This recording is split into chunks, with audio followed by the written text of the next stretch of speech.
Cette vidéo est sponsorisée par ma propre entreprise. Découvrez Tellington, l'application de Superflame Studio qui vous permet d'écouter des fictions audio originales, pensées dès l'écriture pour être écoutées. Sur Tellington, vous retrouverez toutes les Superflame Stories et plus encore, avec des histoires qui n'ont jamais été diffusées sur YouTube. Les démons d'Hugo, qui racontent comment un jeune homme qui se met à entendre des voix se rend compte qu'il est l'hôte de 4 démons élémentaires. Un conte envoûtant, dans lequel vous croiserez Andrew Bennett.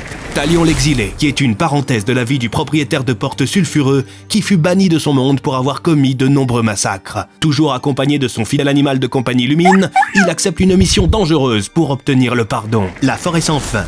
Une histoire aussi incroyable que dérangeante, dans laquelle un groupe d'adolescents se retrouve piégé dans une forêt peuplée de créatures magiques. Avec l'aide de la sorcière Nasméride, ils affronteront bien des dangers, dans l'espoir de trouver une sortie. Toutes ces histoires sont à retrouver dès maintenant dans Tellington. Les 3 premiers épisodes de chaque série sont gratuits. Vous pourrez également retrouver gratuitement l'intégralité des épisodes du calendrier de cette année, avec plusieurs heures d'avance sur les diffusions YouTube. Téléchargez dès maintenant Tellington. Le lien est dans la description.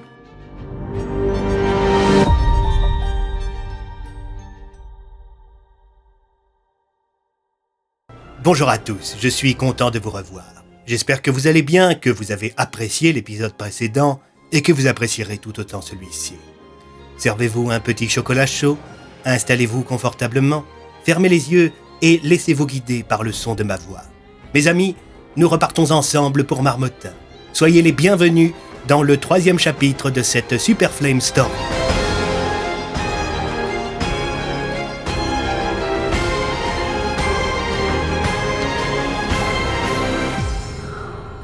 La 5e porte, chapitre 3, 3 décembre. Les détonations que l'on entendait résonner dans Marmottin depuis hier soir avaient fini par attiser la curiosité des villageois. Ce matin, la Gazette de Marmottin titrait « La DPA, de retour à Marmottin » et Cassandra Darmin était l'invitée vedette du duel de l'info présenté par Jean-Jacques Bardin. Le duel de l'info, Jean-Jacques Bardin, édition spéciale. Chers Marmottanais, nous sommes en guerre contre les fake news certes, mais en guerre tout de même, si l'on en croit la une de la Gazette de Marmottin, signée Cassandra Darmin. Cassandra Darmin, bonjour. Bonjour Jean-Jacques. La division Plume d'Argent, de retour à Marmottin? Oui, tout à fait Jean-Jacques. Mon équipe et moi-même avons bravé les interdits pour aller photographier ce qui se passe vers la départementale fermée pour un soi-disant éboulement. Comme l'ont prétendu monsieur le maire et le commissaire Tassier. Vous les accusez d'avoir menti? Oui, tout à fait, Jean-Jacques. Comme vous pouvez le voir dans le numéro du jour de la Gazette, nous avons des preuves photographiques que des fourgons blindés de la DPA se trouvent sur place. Il y a également des projecteurs qui sont braqués droit dans la direction de la forêt. Au commissariat, Tassier, Bloom, Fonck et Alias écoutaient l'émission comme la moitié de la ville. La tension était palpable. « Quelle emmerdeuse cette Cassandra Darmin !» s'exclama Bloom. « Elle va faire paniquer toute la ville !» lança Tassier en dégainant son téléphone portable. « Qu'est-ce que tu fais, Philippe ?»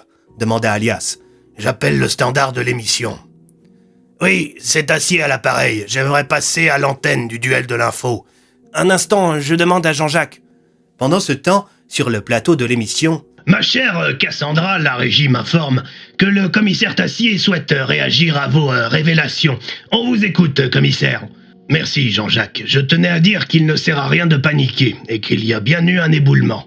Les hommes de la DPA qui sont sur place cherchent en réalité un fugitif dans la forêt qui borde la route. Les 2 événements n'ont strictement rien à voir, contrairement à ce que prétend Madame Darmin pour vendre son torchon. Madame Darmin, avant que vous ne répondiez, un villageois désire également s'exprimer. Monsieur Luchon, on vous écoute. Oui, je tenais à dire que j'habite au bord de la départementale, et je vous confirme qu'il y a bien eu un énorme éboulement. C'est d'ailleurs pour ça qu'on peut voir de nombreux véhicules de BTP. Et par rapport aux soldats de la DPA, vous avez pu observer quelque chose? Je sais qu'ils fouillent dans la forêt à l'aide de chiens. Ils ont l'air de chercher quelqu'un, rien de plus.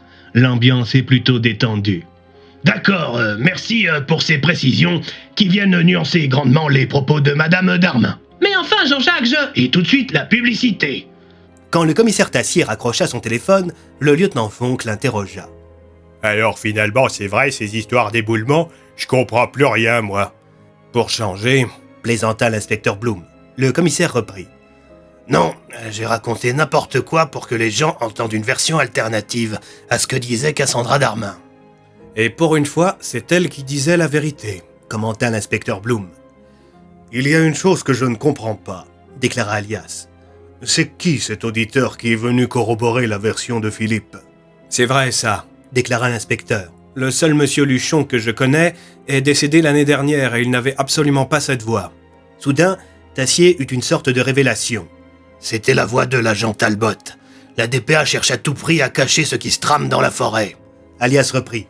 Ça se tient. Face à des phénomènes magiques, on essaie toujours de contrôler l'information. Ça fait partie du protocole. Imaginez si le village apprenait qu'il risque d'être rasé de la carte. Attendez, comment ça, Marmottin risque d'être rasé de la carte? Lança la voix du maire, qui venait de débouler au commissariat pour débriefer la séquence radio. Ah, monsieur le maire, je ne vous attendais pas. Normal, je suis imprévisible. Bon, et est-ce qu'on peut m'expliquer ce que c'est ce bordel? Pendant ce temps, alors que Cassandra Darmin venait de rejoindre les locaux de la Gazette de Marmottin, elle put se rendre compte que des agents de la DPA l'attendaient de pied ferme.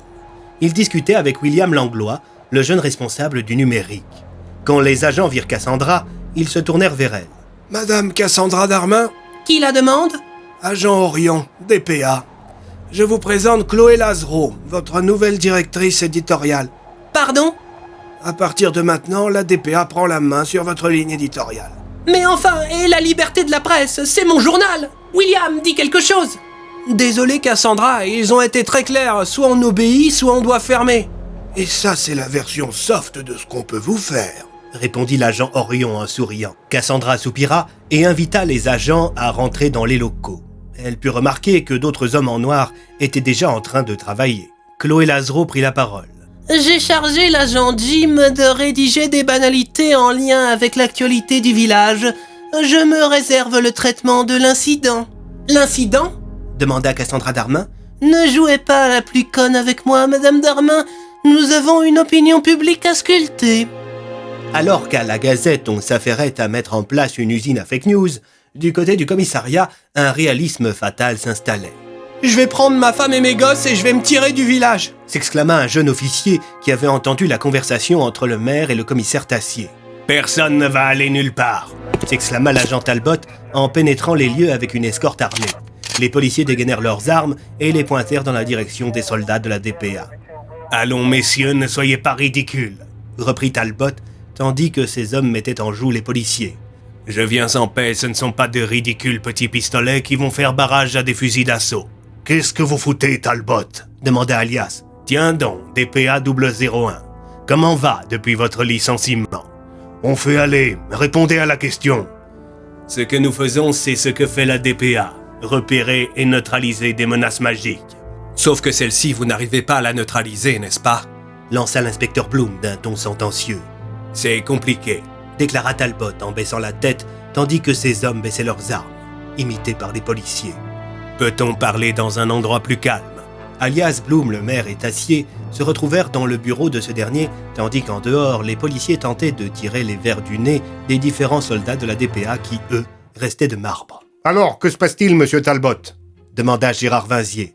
On ne sait pas vraiment ce qui a provoqué l'apparition de l'anomalie à cet endroit précis, mais ce qu'on sait, c'est que c'est le plus gros phénomène magique du genre auquel on ait eu affaire. Le précédent, auquel on a été confronté, était moitié moins grand, et qui plus est, était dans une zone désertique. C'était moins contraignant. « Tu m'étonnes, » soupira l'inspecteur Bloom. « Pourquoi est-ce que vous avez enlevé Oswald ?» demanda Dacier, visiblement en colère. « Vous parlez du propriétaire de porte qui tient un discours incohérent ? Vous avez réussi l'exploit de le résumer en une phrase, commenta l'inspecteur Bloom. Je suis désolé, mais c'est confidentiel.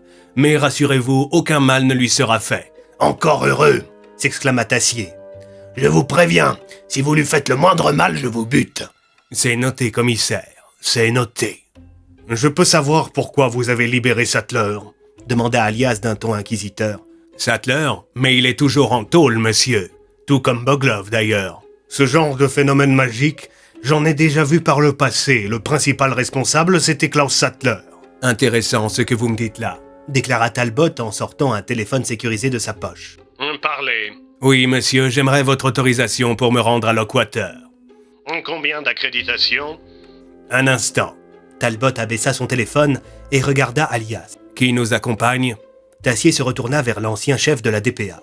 C'est quoi, Lockwater? C'est une prison, un quartier de haute sécurité de la DPA. C'est pour les VIP, dira-t-on. C'est là-bas qu'on enferme les pires salopards qui ont usé de la magie. Bloom et moi, on vous accompagne. Lança Tassier. Le maire acquiesça, l'agent Talbot également. Il me faut 4 accréditations. Accordé. Héliport numéro 3. Bien, monsieur, merci. L'agent Talbot quitta les lieux en donnant rendez-vous à Tassier, Alias et Bloom à proximité de la départementale. Dans quelques heures, un hélicoptère passerait les récupérer. Alias se prit une chambre à l'hôtel Marie-Jeanne. Quand il se vit dans la glace, il se rendit compte du piteux état dans lequel il était. Mal habillé, mal coiffé, il perdait même des cheveux. « Eh ben, mon vieux, il va falloir se ressaisir », murmura l'ex-directeur de la DPA en dévisageant son reflet. Il se fit couler un bain chaud et se déshabilla. Son corps était recouvert de cicatrices, témoin d'un passé mouvementé. Il en avait vécu des choses, cet homme de l'ombre. Au même instant, le commissaire Tassier, lui, était dans sa maison. Elle était vide, comme sa vie personnelle depuis plusieurs années. Oh, bien sûr, il avait de nombreux amis, mais le vieux policier se sentait seul. Au détour d'un couloir, il tomba sur une photographie de lui et Oswald, qu'il prit en main. Le vieux propriétaire de porte avait beau être un peu fou, sa présence avait le mérite de mettre un peu d'ambiance dans cette vaste demeure. Le commissaire espérait que son ami se portait bien. L'agent Talbot avait beau lui avoir assuré, il n'en croyait pas un mot. Tassier reposa la photographie et reprit sa route. Il se dirigea vers sa chambre et se trouva une tenue présentable pour se rendre à Lockwater. L'inspecteur Bloom, quant à lui, était dans son salon, assis dans son canapé avec sa femme, tandis que Léo et Valentin s'amusaient avec un petit train. « Pas de folie, inspecteur !» déclara Emma en passant sa main dans les cheveux de son mari. « T'en fais pas, va !» répondit l'homme de loi en posant sa tête contre celle de sa femme, tout en prenant sa main. « Qu'est-ce qui se passe, Nathan ? T'es pas aussi tactile d'habitude. » Si d'aventure tu sens que quelque chose de grave se passe, si jamais tu n'arrives plus à me joindre, prends les enfants et partez aussi loin que possible de Marmottin. À part l'éboulement sur la départementale, il n'y a pas grand-chose. Ce n'est pas un éboulement, Emma, répondit l'inspecteur d'un ton grave. C'est une chose terrible qui menace tout le village. Une chose qu'on a du mal à contrôler. Alors que la nuit venait de tomber sur le village, l'intérieur de la maison des Bloom fut subitement éclairé par des lumières bleues. Bientôt, on entendit une sirène de police. Le lieutenant Fonck venait d'arriver. Il jouait les taxis pour tout le monde. L'inspecteur embrassa sa femme et ses enfants, enfila son manteau et sortit à l'extérieur. Le lieutenant avait déjà récupéré le commissaire. Bloom s'assit donc à l'arrière du véhicule. « Content de voir que votre véhicule est intact, Fonck », plaisanta l'inspecteur. Tassier fronça les sourcils. « Pourquoi est-ce qu'il ne le saurait pas? Fonck, vous me cachez quelque chose ?»« Non, pas du tout, monsieur. » Sur ces paroles, le lieutenant démarra et se rendit à l'hôtel Marie-Jeanne pour récupérer Alias. L'ex numéro 1 de la DPA était autrement plus présentable qu'à son arrivée. Il s'était coiffé, avait taillé sa barbe, enfilé un grand pull noir, un bonnet et un gilet pare-balles. À sa ceinture, un pistolet et à ses pieds des Rangers. « Vous avez prévu de mener une guerre, Alias ?» demanda l'inspecteur Bloom. « Lockwater est un endroit dangereux. Je me méfie. » Sur ces paroles, la voiture démarra et se rendit sur la départementale. En amont de la zone problématique, se trouvait un barrage de soldats qui contrôlèrent le véhicule de police.